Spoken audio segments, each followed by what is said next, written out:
The Buck 119, an iconic knife. Beautiful knife. More of my thoughts on this knife a little later. But I had a client reach out to me, wanted a compression fit sheath for this knife with a guard. I ran through some different iterations of this design in my mind and finally came up with something that I thought would work. Got it sketched out on Adobe Illustrator and made a prototype here.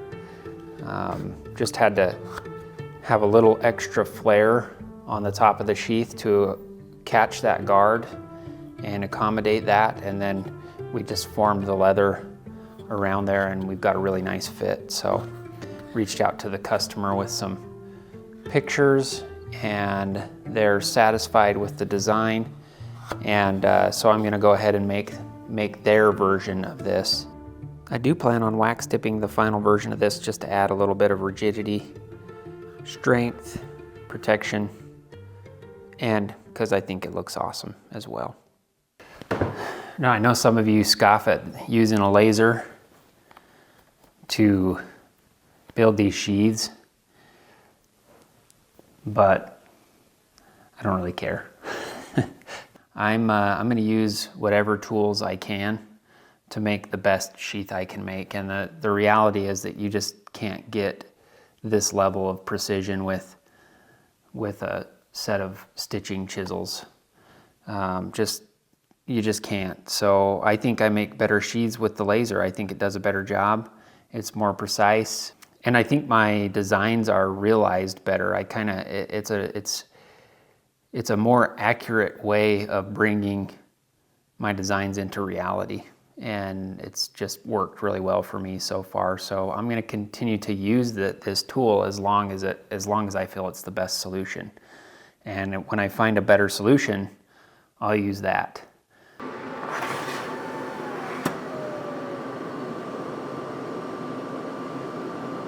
Just want to make sure before I move it that I've gone through the leather all the way. It looks like I have in at least most places. I think I underestimated the strength that I needed in the laser with how damp I got the leather. And I could run it around again, but I think I'm going to be able to punch these little holes out all the way if they don't just fall out by themselves. So I don't want to risk running the laser around and having it be off and messing up my pattern. So I'm going to go with it. I think it'll be all right. A couple things we got to do before we can glue anything together. One is we have got to finish the edges that we're not going to be able to reach once we have this folded over. So we got to finish that, the edges here, and that's really it. Finish the edges, glue in our spacer.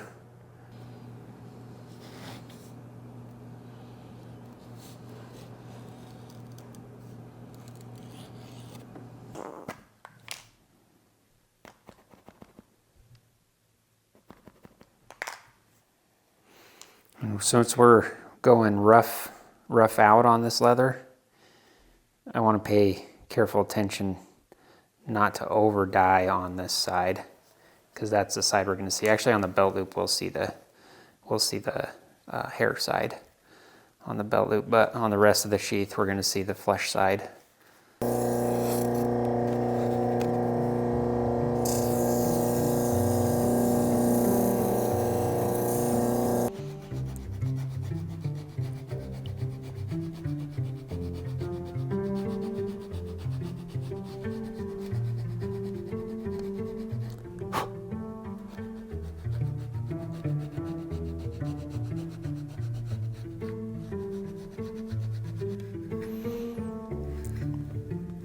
Oh man, go put the lid on this thing.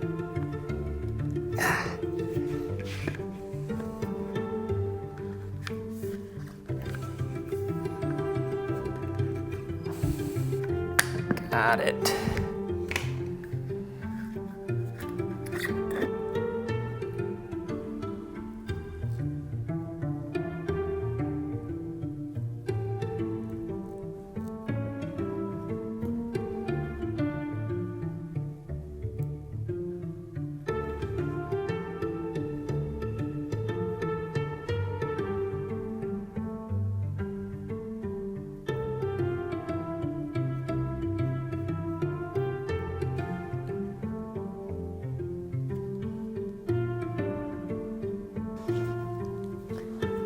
Just really want to make sure the holes are aligned since we've pre-cut all the holes. If you don't get them lined up, then it makes sewing a lot bigger of a pain in the bottom. I'll hold it up to the light every once in a while and look through to see, check on my alignment. That works pretty good.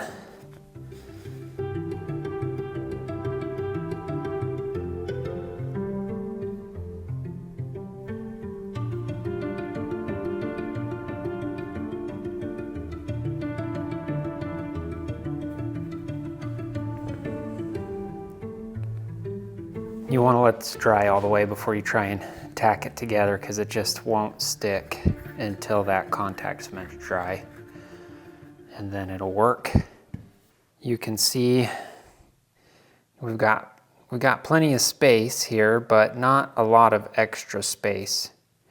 And that's kind of how I like it by design. I want a nice tight fit. I want nowhere for that blade to go in the sheath except exactly where it's supposed to go. Part of that happens when we form it around the knife, and part of that is the size of the sheath around the knife. Don't be afraid to pull it apart and re-stick it down, because it'll make your life a lot easier if you get everything lined up well. See if we can show you the look through the light here. You can kind of see through the holes. So I'll check that every once in a while just to make sure we're good.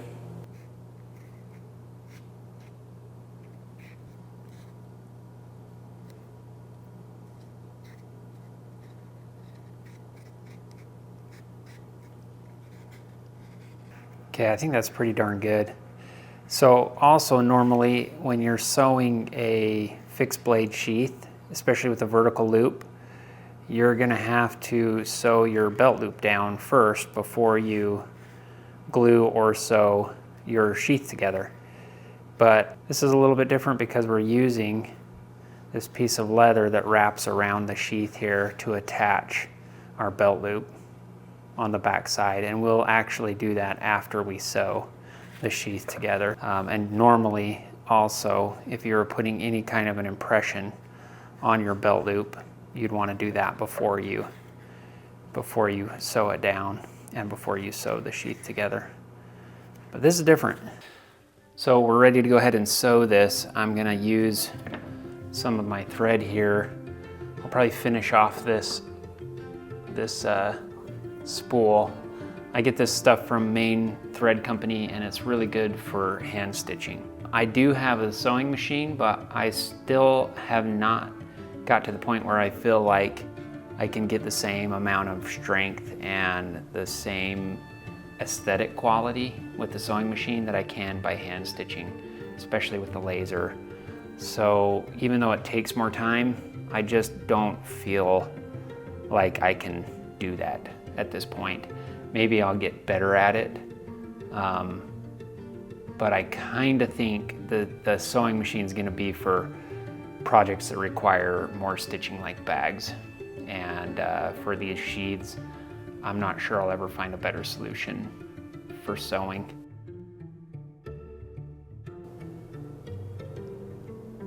Wanted to show you guys a couple of tips when you're sewing.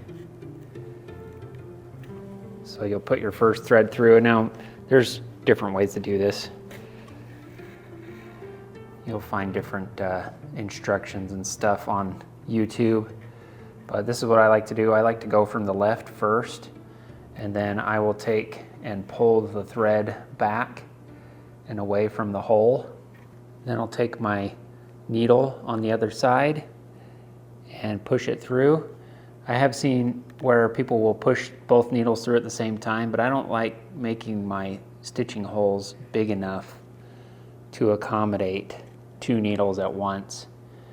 So one of the problems that people have when they're sewing is you put the second needle through, there's always a chance that you push it through the thread that's already in there. You don't really want to do that because it's going to cause problems later when you're trying to pull the threads tight. One of the things you can do if you think you've stabbed into your other thread is go ahead and take the thread that's already through the hole and give it a tug and pull. As you pull it, if it's been stabbed, you'll see where the needle has gone through that thread. It actually kind of pulls the needle through a little ways. So all you have to do then is take that needle and pull it back until you can see the thread is no longer stabbed. And then you can continue your stitch.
This might be controversial, but I think once you get your edges even, there is limited value in sanding any further, no matter how high you go on the grit.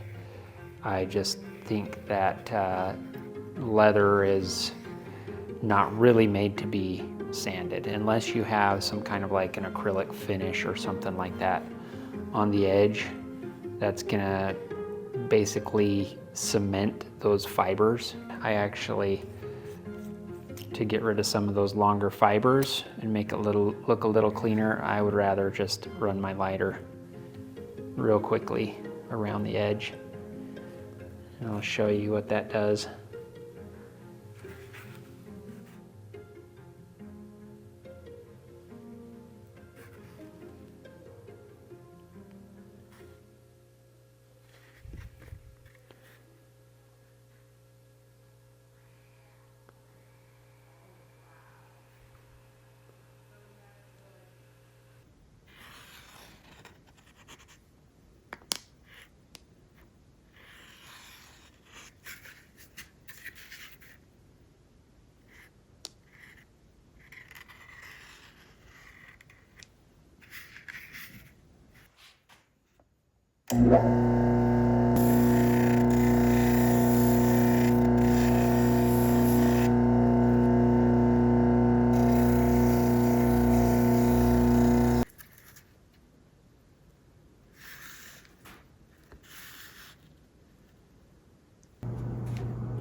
have to wet the sheath again to slip it through the loop, and then we'll do a little final forming and let it dry overnight, and we'll be ready to wax dip tomorrow.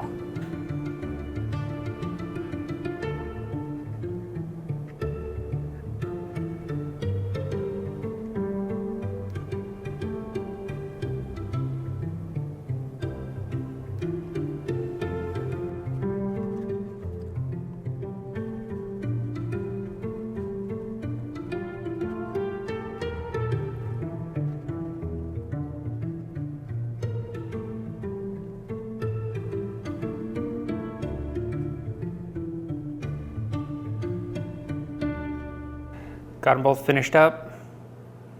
I'm gonna go ahead, I'm a little nervous to dip them because of the way the loop is on them. Worried about getting wax out of these cracks and crevices. So I'm gonna practice on this one first, and then if it works out, I'll do the other one as well. If not, I may have to finish with some Neat's foot oil and Resolene. I think if I slide this down while the leather's hot and malleable, I can wipe the residue out from underneath there and slide it back up and get the knife back in the sheath for the wax to cool and harden. And it should be good, but we'll find out.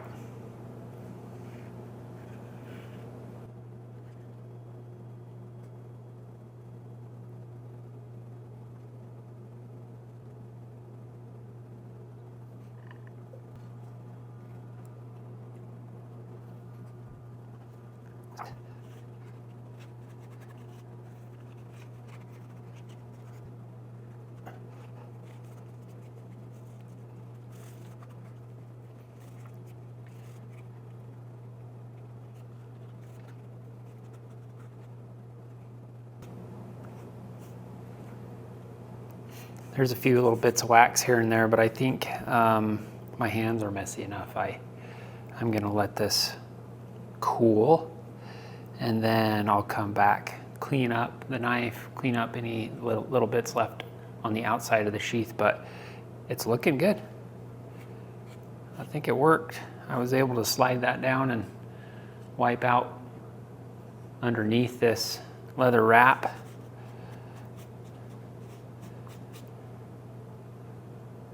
Beautiful color.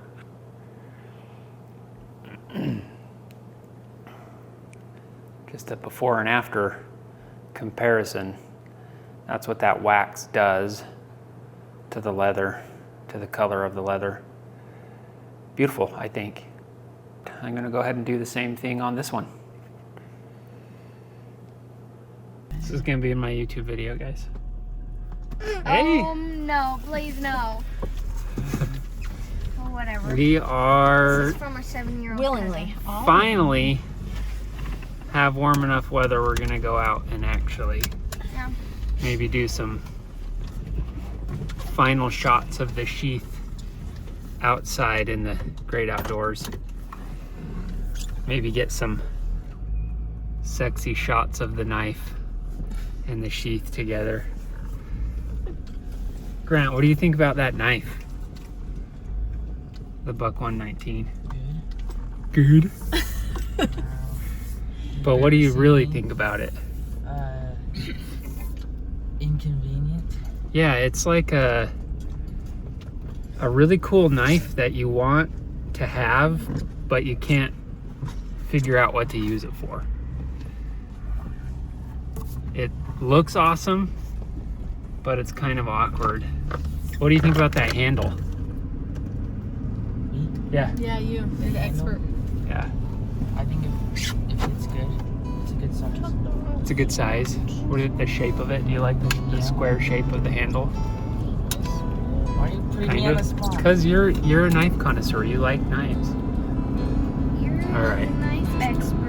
Penny's too rough to have. Yeah, the material. I think it's too square. I don't know why they made it so blocky. It's like it could be a cool knife, but it needs more. I actually like the handle. Grant actually likes the handle a lot, so the butt on the handle's pretty cool. Grant, let's see your knife. Pretty cool. Stacked leather handle. Show him your sheath. Well, should I take it off? No, that's good. He really wanted to do a horizontal carry, but he's got that guard on there, so he ended up doing a snap on it. It looks pretty good. Pretty cool sheath. Yeah, I can't even like, not with my. It's because your sweater's caught under it. There you go. Got it. Nice. Is that all? Yeah. That's all. Please don't. They're off right there. Okay. We're also gonna try and scavenge up a piece of mountain mahogany for a knife handle for another knife that Grant's making. So we'll see what we can find while we're here.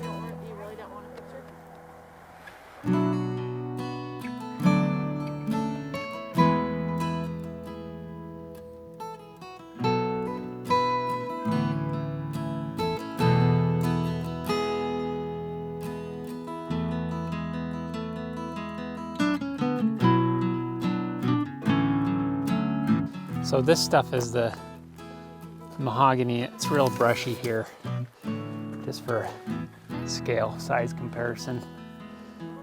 You go to places on like the Colorado Plateau or central Utah, and it grows like trees down there. It's a lot bigger, but up here it's pretty scrubby.